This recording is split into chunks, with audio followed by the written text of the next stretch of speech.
যেটা আমাদের সামনে নেই।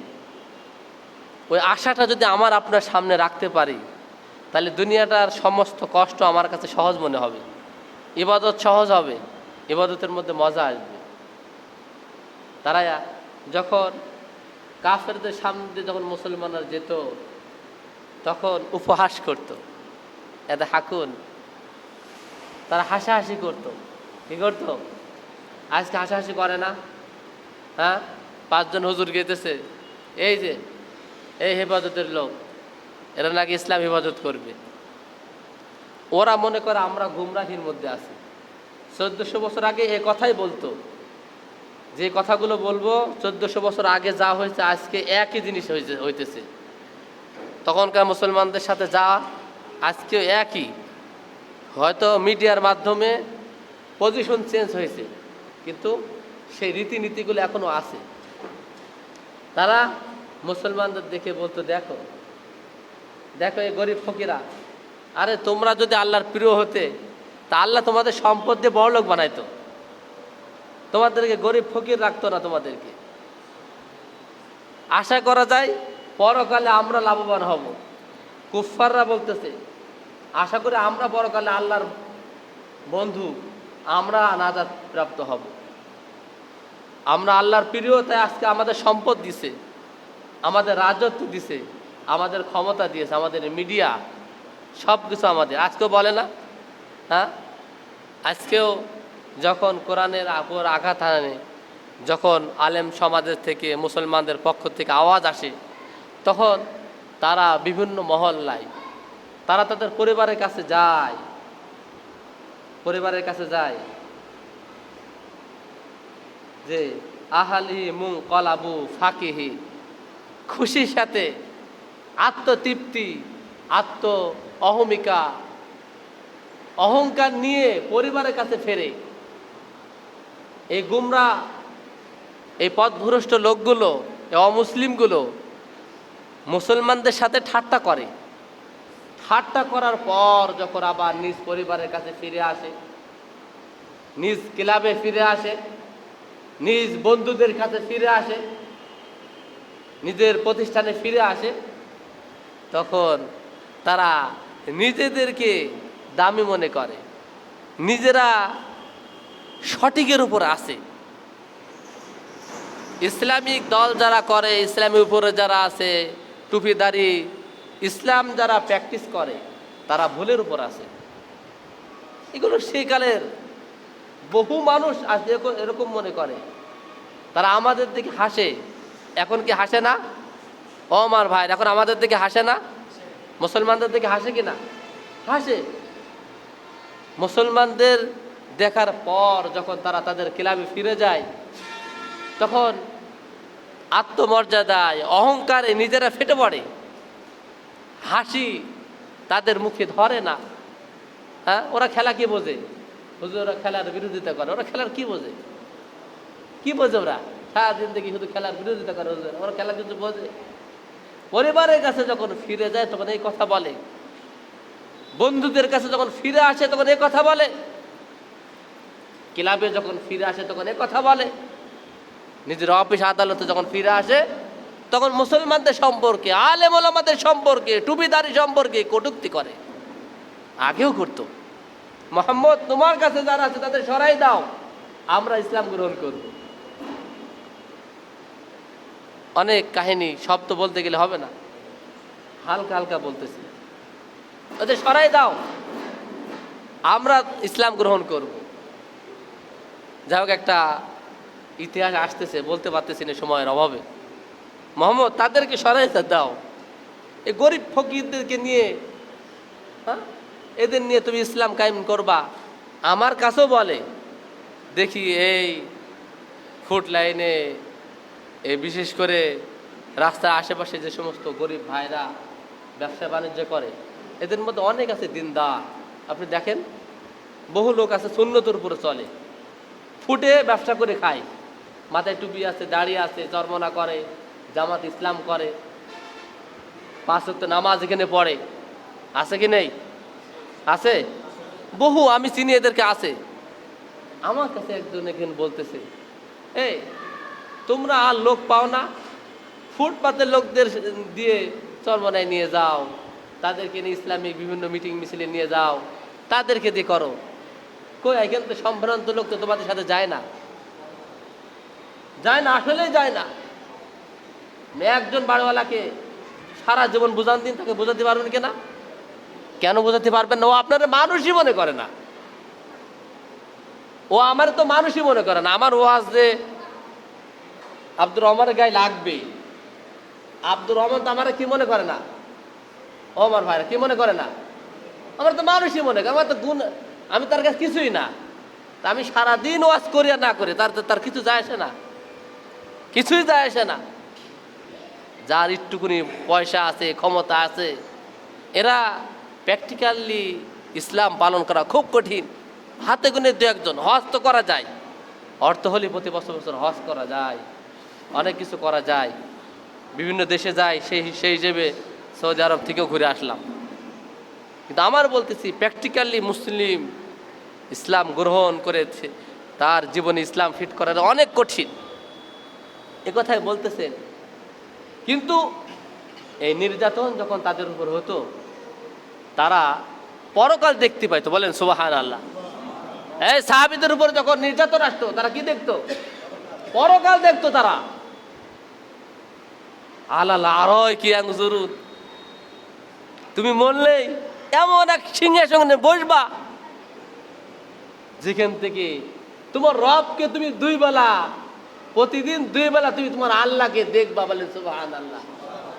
এত আসতে কলিজা থেকে বের হইতেছে না? কত হাজারো কপাল পোড়া আছে, সে আল্লাহকে দেখবে না। কেমনে দেখবা? হিজাব দিয়ে তাকে সরাই দিবে। জান্নাতীর জন্য সব থেকে বড় নিয়ামত হলো তার রবের দর্শন। সে তো এই চিন্তা করতেছে যে আমার উপরে হযরতে বেলাল, তার উপরে পাথর, গরম বালুর উপরে শুয়ায়ে পাথর চাপা দিছে।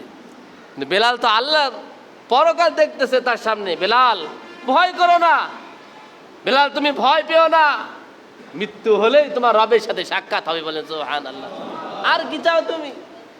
মৃত্যু হলেই, এরপরে মালিক, ওপারে তুমি, মাঝখানে শুধু মৌত নামে একটা সাক্ষর হয়েছে। এজন্য কষ্ট তাদের কাছে কি মনে হতো না?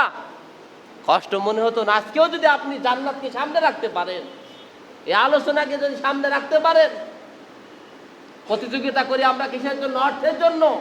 আলহাকুমুত তাকাসুর, বড় লোক হবো, বড় লোক হবো, বড় লোক হবো আমি। ওর বাড়ি 5 তলা, আমাকে 6 তলা করে ওর 1 তলা উপরে রাখতে হবে আমাকে। টাকাটা হারাম হোক আর হালাল হোক, প্রতিযোগিতা আমাদের অর্থের উপরে। কিন্তু প্রতিযোগিতা যারা করবে তারা যেন জান্নাতের জন্য প্রতিযোগিতা করে। বলে সুবহানাল্লাহ, বলে না সুবহানাল্লাহ? আরে আমি কি মৃত মানুষের সামনে কথা বলতেছি? হ্যাঁ, প্রতিযোগিতা যারা করবেন তারা যেন জান্নাতের জন্য তারা প্রতিযোগিতা করে। প্রতিযোগিতা করা উচিত মোমেনদেরকে। বিশাল আসমান জমিনের থেকে প্রশস্ত জান্নাতের জন্য তারা প্রতিযোগিতা করবে।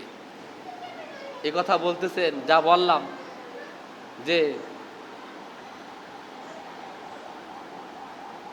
যখন তাদের সামনে তেলাওয়াত করা হতো তখন তারা বলতো এগুলো শিকালের কথা। ইযা তুতলা আলাইহি আয়াতুনা ক্বালা আসাতিরুল আউয়ালিন, এইগুলি তো সেকালের কথা, এগুলো তো রূপ কথা, এগুলো আমাদের সাথে কোনো বাস্তবতার মিল নাই।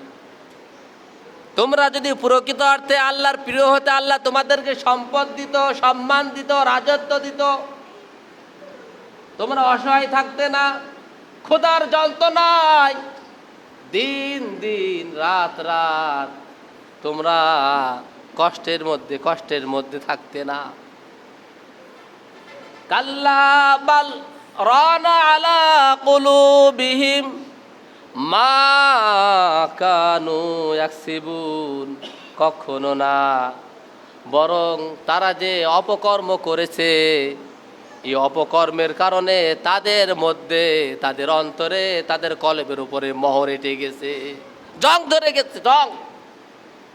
এই তারের মধ্যে যদি জং ধরে যায় তাহলে লাইনটা একদিক থেকে অন্যদিকে আর যাবে না।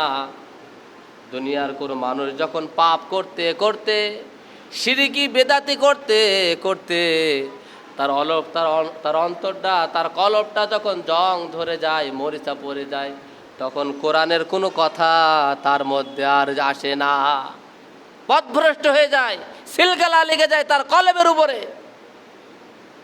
কিয়ামতের দিন এই সমস্ত ব্যক্তিরা কাল্লা ইন্নাহুম আর রাব্বিহিম ইয়াউমা ইযিল্লা মাহজুবুন, কিয়ামতের ময়দানে এই সমস্ত ব্যক্তিদেরকে আল্লাহ থেকে আড়াল করে রাখা হবে, দেখবে না তারা আল্লাহকে। অন্য এক বর্ণনা আছে, দেখবে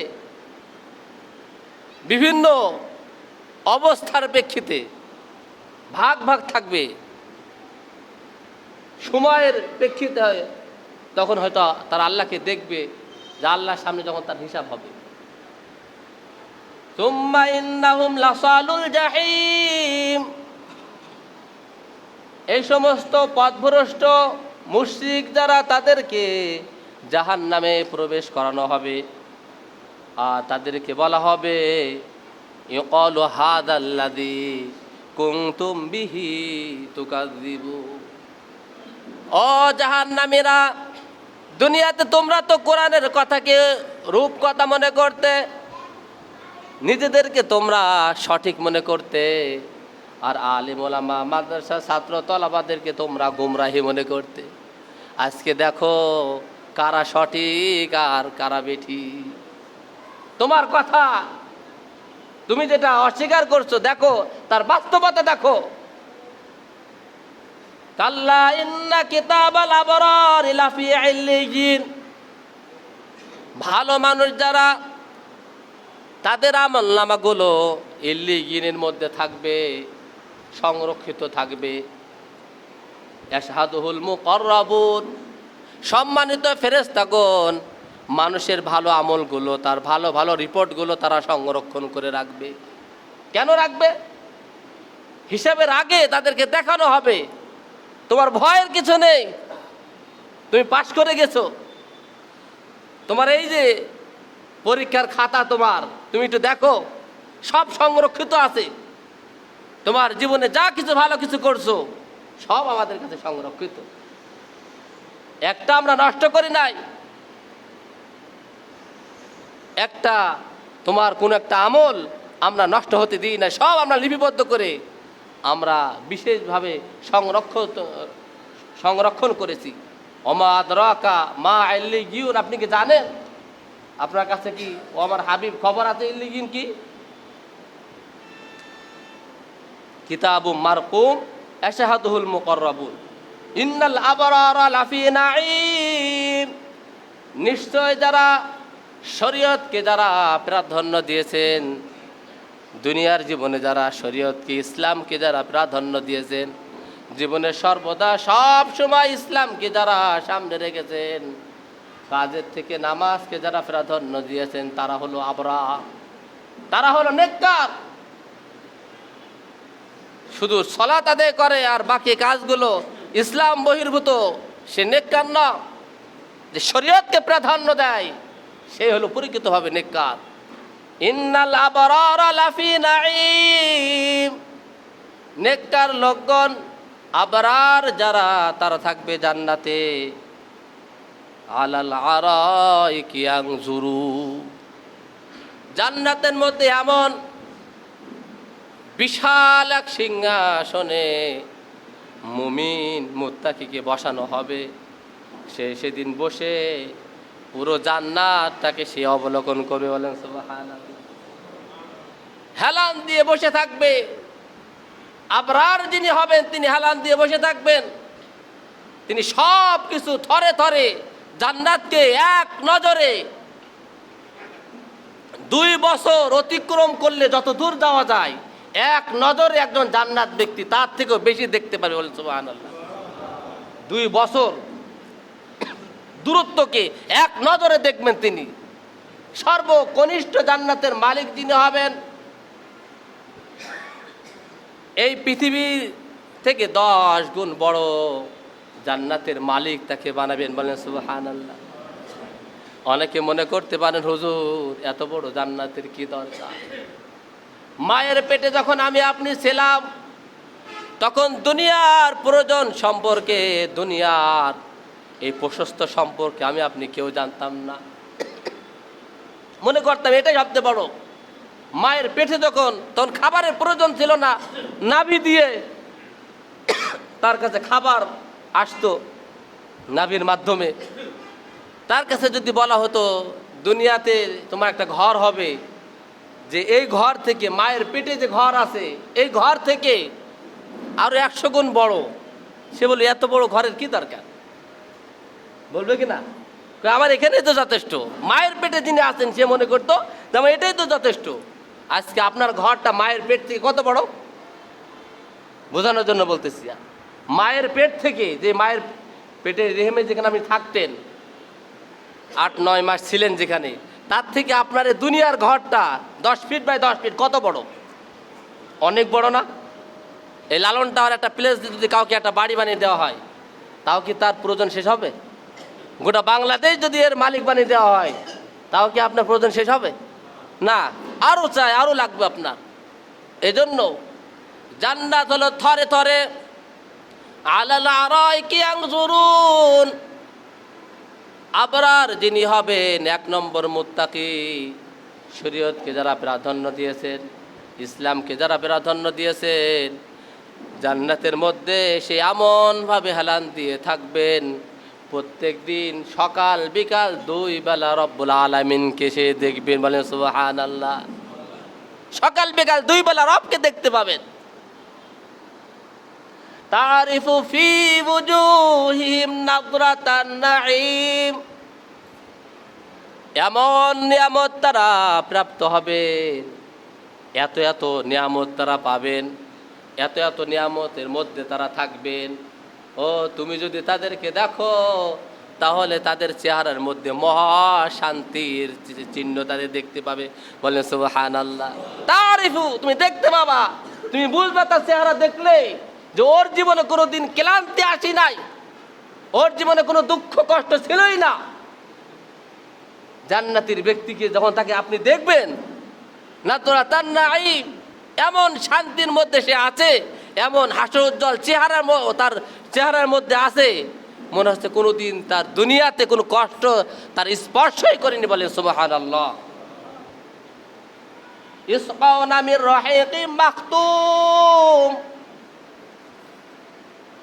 জান্নাতি ব্যক্তিকে সেদিন জান্নাতের মধ্যে মদ পান করানো হবে। দুনিয়ার এই মদ না, দুনিয়ার মদের মধ্যে তো গন্ধ আছে, এই মদ খাইলে মস্তিষ্কের ক্ষতি হয়। জান্নাতের মদ হলো জান্নাতের মতো।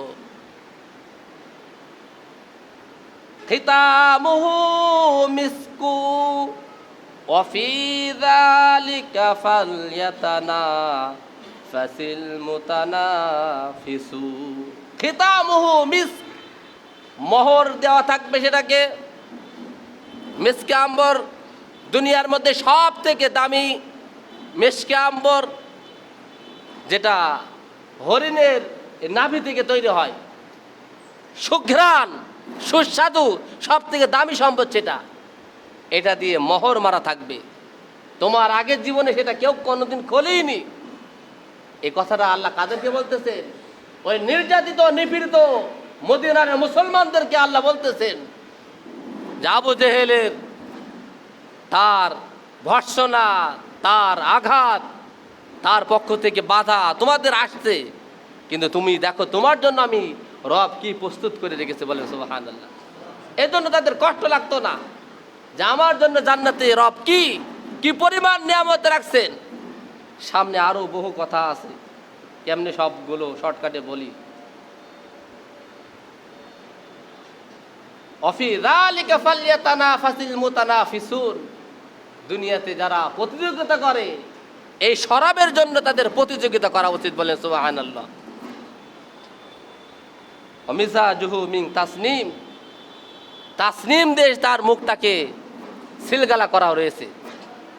আইনা ইয়াশরাবু বিহাল মুকাররাবুন, এটা শুধু মুকাররাবুন যারা, আল্লাহর নৈকট্য প্রাপ্ত বান্দা যারা, সব থেকে আলা দরজার ইমানদার যারা, তাদের জন্য এই শরাব থাকবে। এরপরে যারা 2 নম্বর মুসলমান, তুলনামূলক তাদের এতটা বিশুদ্ধ হবে না, তাদের এই মদের মধ্যে কিছু মিশ্রণ থাকবে।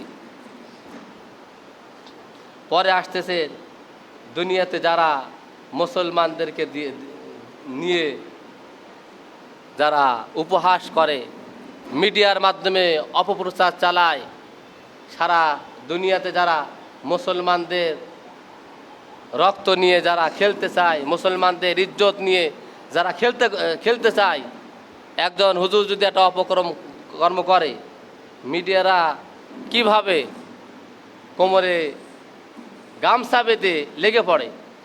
কিন্তু যদি অন্য দলের লোকজন করে, সারাদিন করে, তাতে তাদের কোনো মাথা ব্যথা নেই।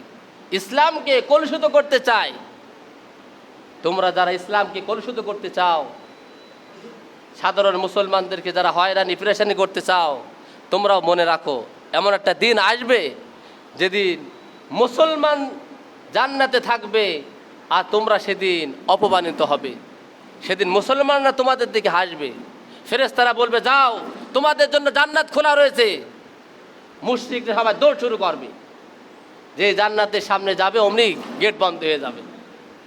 আর জান্নাতওয়ালা সেই চেয়ারে বসে বসে সব অবলোকন করবে, আর দেখবে আমার পাশে ছিল তনু মিয়া, যে সারাদিন আমারে খুঁচাইতো, আমার দোকানের পাশে ছিল মণ্ডলের দোকান, সারাদিন যে আমারে কি করতো, খুঁচাইতো।